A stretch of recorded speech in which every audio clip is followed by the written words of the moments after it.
oleh Siti Hajar. Bukan di Bukit Sofa, bukan di Bukit Marwah. Ketika Ismail menangis karena kehausan, kakinya terhunjam ke tanah. Dari tanah itulah keluar air yang Hajar menyebutkan dengan Zam-Zam. Zam-Zam. Kumpulah, berkumpullah air itu. Dan sampai hari ini jutaan umat manusia menikmatinya. Dari air mata air itulah seluruh dunia mampu menikmati airnya. Itulah keberkahan yang diberikan oleh Allah kepada hamba yang betul-betul tawakal kepada Allah. Pengabdian yang sangat luar biasa melahirkan keberkahan. Lembah yang tandus karena doa Nabi Ibrahim meninggalkan istri dan anaknya. Nabi Ibrahim berdoa, duhai Allah, jadikanlah lembah yang tandus itu menjadi lembah yang berkah.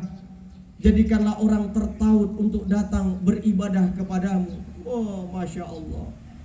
Sampai kita menunggu 20 tahun, Bapak hadirin rahimakumullah. Badan kekar, duit ada, kita mau mendaftar 20 tahun untuk kita sampai ke lembah itu. Begitulah berkah lembah itu yang Allah perintahkan Nabi Ibrahim bersama dengan keluarganya untuk datang ke lembah itu.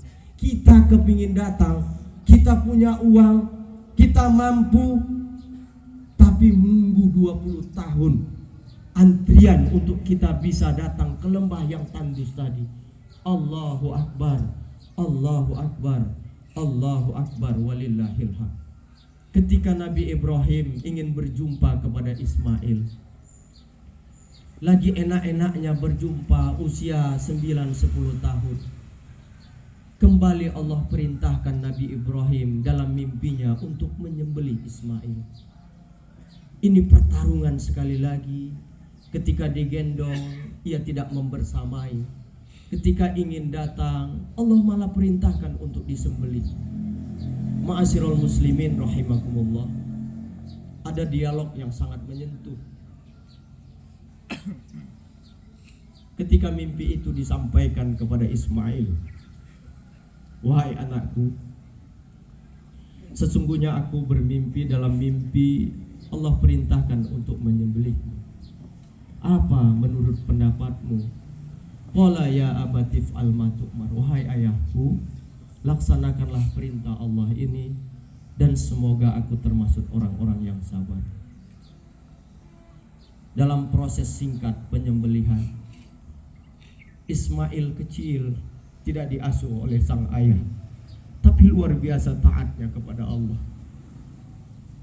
Maka buat kita, inilah dambaan buat kita. Ketika kita hidup, kita pandang penyejuk hati. Ketika tiada, mendoakan kita. Itulah dambaan kita sebagai orang tua. Rabbi habli minas salihin. Ketika mau disembelih, 3 permintaan Ismail. Wahai ayahku, ketika kau sembelih aku, asalah pisaumu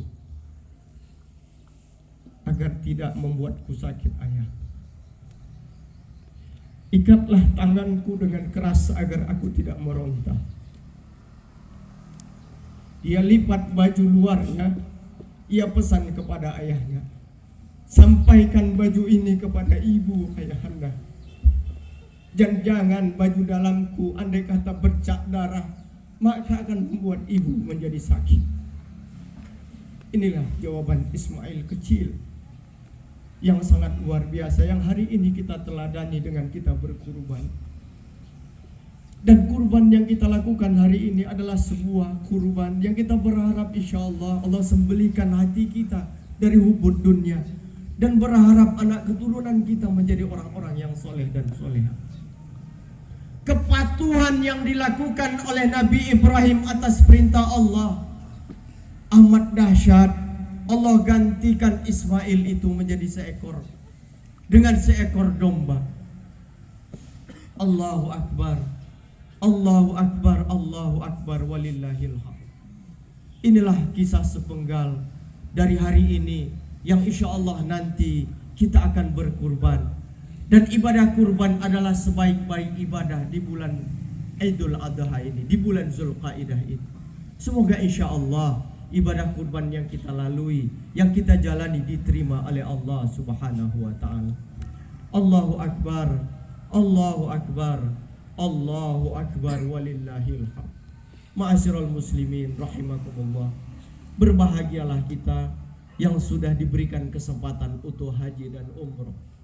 Pada kesempatan yang mulia ini, kita sama berdoa agar Allah mudahkan kita untuk mampu berangkat ke Baitullah. Allah mudahkan kita untuk bisa berziarah ke makam Rasulullah sallallahu alaihi wasallam. Kalaupun kita belum pernah berangkat, tapi sesungguhnya perjalanan haji adalah merupakan inspirasi buat kita untuk kita renungkan di dalam kehidupan. Memakai dua pakaian, dua helai kain putih menunjukkan bahwa sehebat-hebatnya dunia ini kita genggam, ketika kita kembali, kita berasal